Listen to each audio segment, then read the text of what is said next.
사무엘하 19장 16절에서 30절까지 말씀 한 절씩 교독하겠습니다. 바후림에 있는 베냐민 사람 게라의 아들 시므이가 급히 유다 사람과 함께 다윗 왕을 맞으러 내려올 때에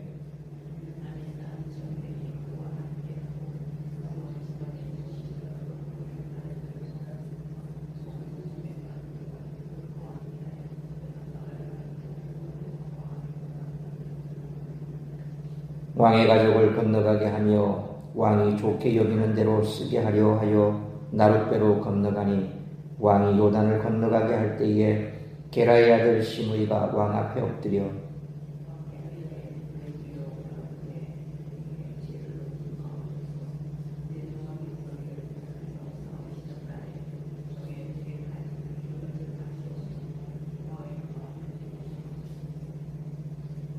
왕의 종 내가 범죄한 줄 아옵기에 오늘 요셉의 온 족속 중 내가 먼저 내려와서 내 주 왕을 영접하나이다 하니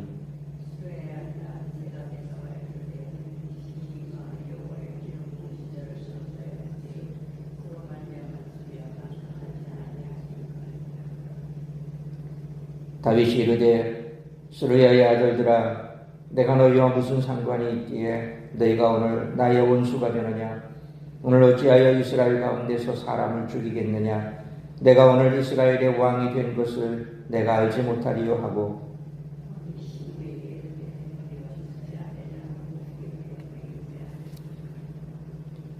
사울의 손자 무비보셋이 내려와 왕을 맞이하니 그는 왕이 떠난 날부터 평안히 돌아오는 날까지 그의 발을 맵시내지 아니하며 그의 수염을 깎지 아니하며 옷을 빨지 아니하였더라.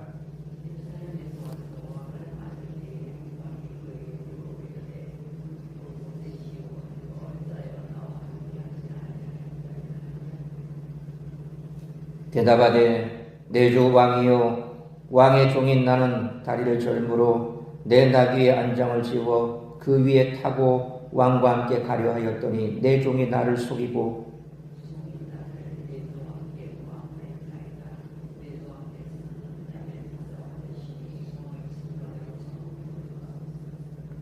내 아버지의 온 집이 내 주 왕 앞에서는 다만 죽을 사람이 되지 아니하였나이까.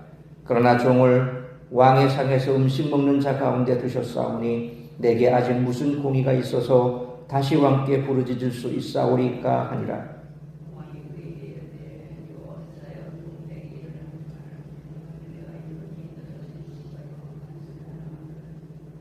30절 같이 읽습니다. 무비보셋이 왕께 아뢰되 내 주 왕께서 평안히 왕궁에 돌아오시게 되었으니 그로 그 전부를 차지하게 하옵소서 하니라. 아멘. 귀환하는 길에 다윗은 세 사람을 만납니다. 가장 먼저 찾아온 사람은 시므이였습니다. 시므이는 다윗을 찾아와 먼저 다윗 일행이 요단강 건너는 일을 거들었습니다. 더구나 그는 혼자 나오지 않고 베냐민 지파 동족 1000명을 데리고 나왔습니다. 시므이는 압살롬의 반란이 성공하리라 생각해 다윗을 배척했었습니다. 시므이는 대놓고 다윗을 저주했고 다른 사람들은 반란에 직접 가담했습니다.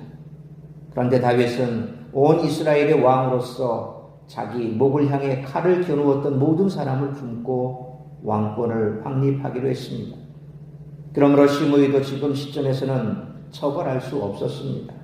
만약 시므이를 처벌한다면 반란군을 품으려 한 다윗의 진위가 의심받고 다시 이스라엘은 분열될 것입니다. 그래서 시므이와 베냐민 지파 사람들은 그 자리에서 용서받을 수 있었습니다. 이 결정이 정치적 판단이라는 점은 후에 다윗이 결국에는 솔로몬을 통해 시므이에게 보복한 데서 짐작할 수 있습니다. 반면에 시바와 무비보셋은 사울의 잔당이라는 점에서는 공통점이 있지만 차원이 조금은 다릅니다. 앞선 피난길에서 시바가 다윗과 이야기를 이어갔다면 오늘 본문에서는 시바는 침묵하고 무비보셋이 이야기를 이어갑니다. 시바는 무비보셋을 속이고 모함해서 재산을 얻었습니다. 그러나 다윗의 피난길에 보급품을 제공해 주었습니다. 이 이야기에서 무비보셋은 시바에게 속은 이야기를 다윗에게 전해주며 누명은 벗었지만 재산을 다 찾지는 못했습니다. 여기서 다윗이 무비보셋에게 베푼 자비는 요나단과 언약을 지키기 위한 적극적인 마음이 아니었을 가능성을 추측해 볼 수 있습니다. 다윗은 그가 자신에게 위협이 되지 않는 장애인이기 때문에 그냥 내버려두고 그를 수용하여 관용의 명분을 쌓은 것인지도 모릅니다. 그래서 다윗은 여기서 시바와 무비보셋을 동등하게 취급했고 무비보셋은 다소 실망한 듯한 표현의 말을 하면서 오늘 본문은 마무리가 됩니다. 다윗이 압살롬을 피해 도망할 때 사울의 종 시바는 그 주인 무비보셋이 다윗에게 모반을 꾀한다고 속여 이익을 챙겼고 또 사울의 친족 시므이는 다윗을 심히 저주했습니다.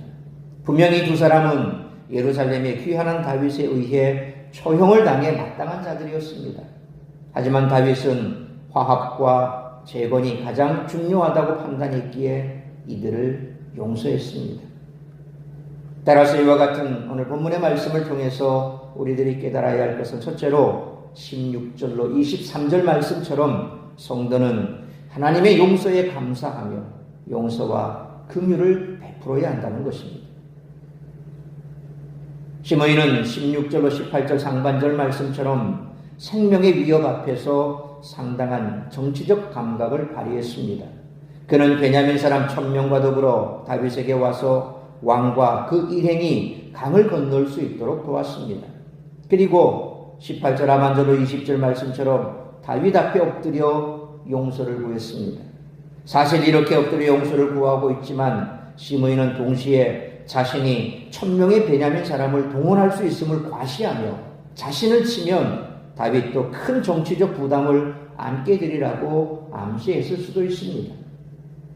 아비새는 21절로 23절 말씀처럼 시므이의 묘한 태도를 감지했는지 다윗을 저주한 시므이는 죽여야 한다고 주장했지만 다윗은 그 주장이 자신의 원수가 되는 길이라고 말하며 예루살렘으로 다시 입성하는 길에 백성을 죽일 수는 없으므로 시므이를 용서하겠다고 밝힙니다.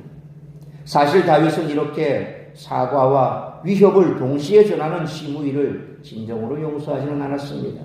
그래서 이후에 열왕기상 2장 8절로 9절 말씀처럼 아들 솔로몬에게 시므이에 대한 심판을 맡겼던 것입니다.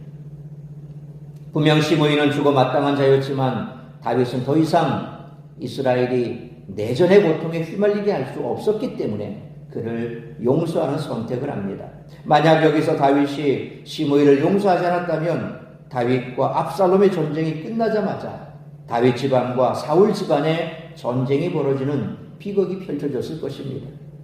당시 다윗에게 중요한 것은 왕으로서의 위신이나 권위가 아니라 이스라엘 백성들의 생명이었습니다. 마찬가지로 성도는 자신을 미워하고 대적하고 보복하려는 자들에게 똑같이 대해서는 안 됩니다. 자신이 하나님으로부터 받은 용서와 은혜가 얼마나 큰지를 기억해 그런 사람까지도 용서하고 긍휼을 베풀어야 한다는 것입니다. 그분의 사랑을 깊이 깨닫는다면 원수까지도 용서하며 긍휼을 베풀 수 있을 것입니다. 그러므로 하나님의 용서에 감사하며 용서와 긍휼을 베풀며 살아가는 우리 모두가 되시기를 축원합니다. 두 번째로 24절로 30절 말씀처럼 자신의 재산이나 유익보다 먼저 그의 나라와 의를 구하는 삶을 살아야 한다는 것입니다. 9장을 보면 시바는 원래 사울의 종으로서 사울이 죽자 그 재산을 자기 것처럼 누렸지만 다윗의 명령에 따라 요나단의 아들 무비보셋의 종으로 돌아간 사람입니다. 시바는 16절 4절 말씀처럼 다윗이 압살롬에게 쫓기는 틈을 타서 다윗에게 무비보셋을 모함하여 주인의 재산을 다시 빼앗았습니다. 시바의 말과는 달리 무비보셋은 24절 말씀처럼 다윗이 돌아오는 날까지 애통하며 지내고 있었습니다. 무비보셋은 시바에 의해 억울한 모함을 당했음에도 25절로 28절 말씀처럼 다윗에게 적극적으로 변명하지 않는데, 왜냐하면 어차피 자기는 이미 죽임을 당했을 사람으로서 다윗이 자신에게 베푼 은혜에 감사했기 때문입니다. 무비보셋을 만나 그 말을 들은 다윗은 곧 자기가 시바에게 속았음을 깨달았습니다. 그러나 그렇다고 시바를 벌하고 그 재산을 무비보셋에게 돌려주면 또 다른 부작용이 생깁니다. 사울 집안 사람들과 또다시 갈등을 겪을 필요는 없었습니다. 그래서 다윗은 29절로 30절 말씀처럼 시바에게 준 땅의 절반을 무비보셋에게 돌려줍니다. 무비보셋은 다윗의 귀환을 기뻐할 뿐이니 자신은 그것이 필요 없다고 말합니다. 재산을 되찾는 것도 무비보셋에게는 중요한 일이었을 것입니다. 그러나 당장은 시바의 배신에 대한 분노를 억누르고 나라의 평안과 왕권의 안정을 위한 다윗의 뜻을 우선 존중했던 것입니다. 그러므로 무비보셋처럼 자신의 재산이나 유익보다 먼저 그의 나라와 의를 구하는 삶을 살아가는 우리 모두가 되시기를 축원합니다. 사랑하는 성도 여러분, 다윗과 무비보셋은 억울함과 분노를 느낄 만한 상황이었지만 더 중요한 가치를 위해 이를 억누르고 적절히 대처했습니다. 아비새와 같은 성정을 가진 이들은 이런 정치적 대처를 비겁하게 볼 수도 있습니다. 하지만 다윗과 무비보셋은 자기 분노나 재산보다 이스라엘의 평안과 왕권의 안정을 더 중요시했습니다. 우리도 더 큰 가치를 위해 인내와 절제를 발휘해야 할 때가 있습니다. 그럴 때 더 소중한 가치를 지킨다면 하나님의 궁극적인 복을 누리게 해 주실 것입니다. 그러므로 하나님의 용서에 감사하며 용서와 긍휼을 베푸며 살아가야 할 뿐만 아니라 자신의 재산이나 유익보다 먼저 그의 나라와 의를 구하는 삶을 살아가는 우리 모두가 되시기를 주님의 이름으로 축원합니다. 기도하겠습니다. 거룩하신 아버지 하나님, 은혜와 사랑을 감사합니다. 오늘도 이 새벽을 깨워 말씀으로 예배로 하루를 시작하게 하시니 감사합니다. 오늘 대비되는 인물들을 통해서 우리가 이 땅을 살아가면서 어떠한 마음으로 살아가야 할지에 대해 깊은 결단을 할 수 있기를 원합니다. 늘 우리가 관계 속에서 살아갈 때 우리를 대적하는 자들이 있고 모험하는 자들이 있고 또 우리 삶의 올무를 놓아 우리를 넘어뜨리려 하는 자들도 있습니다.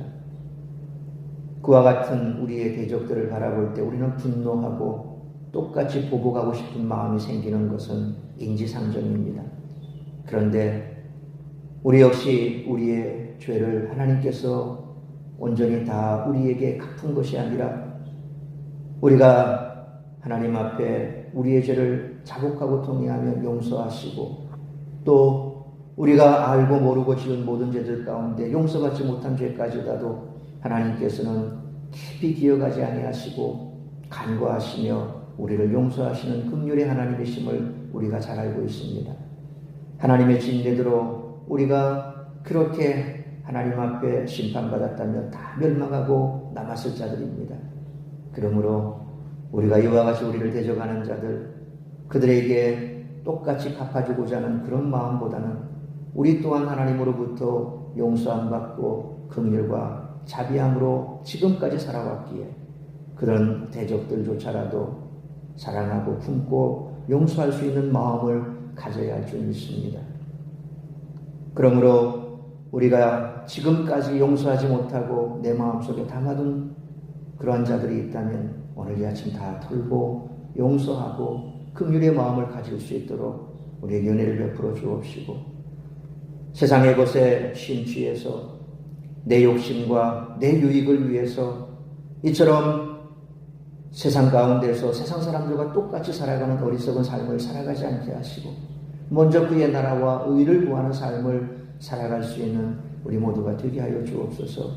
세상의 물질, 권력, 권세 그리고 내가 가지고 있는 그것을 유지하기 위해 안간힘을 쓰고 바둥바둥 살아가는 어리석은 세상의 삶의 모습처럼 살아가지 말게 하시고 이 땅의 것은 아무것도 우리가 취할 것이 없습니다. 내가 가지고 누리고 있는 것들도 다 하나님께서 우리에게 이 땅 가운데서 주의 나라와 복음을 위해 쓰라고 주신 것입니다. 그러므로 이 땅에 있는 것이 다 내 것이 아니라 하나님께서 잠시 맡겨두신 것이라고 하는 청지기의식을 가지고 늘 하나님 나라와 복음을 위해 그 모든 것들을 사용할 수 있는 우리의 삶이 되게 하여 주옵소서. 우리가 이처럼 이 땅의 것에 대하여 집착을 버리고 하늘의 영광을 위하여 살아갈 때 하나님께서 우리에게 크신 은총을 베푸시며 뿐만 아니라 우리에게 그 모든 것을 더해 주심으로 우리는 더 그것을 가지고 하나님 나라의 영광을 위해서 쓰게 될 줄 믿습니다. 돈도 시간도 명예도 건강도 그 모든 것이 하나님께서 내게 주의 나라와 복음을 위해 쓰라고 주신 것인 줄 믿고 오늘도 주의 나라와 복음을 위해 헌신하는 삶을 살아가는 우리 모든 성도들이 되게 하시고 오늘 이 한날도 나를 통하여 이루고자 하는 그 하나님의 뜻을 이루어드리는 복된 한날의 삶이 될 수 있기를 간절히 빌고 소원하며 이 모든 말씀 우리 주 예수 그리스도의 이름으로 기도하옵나이다.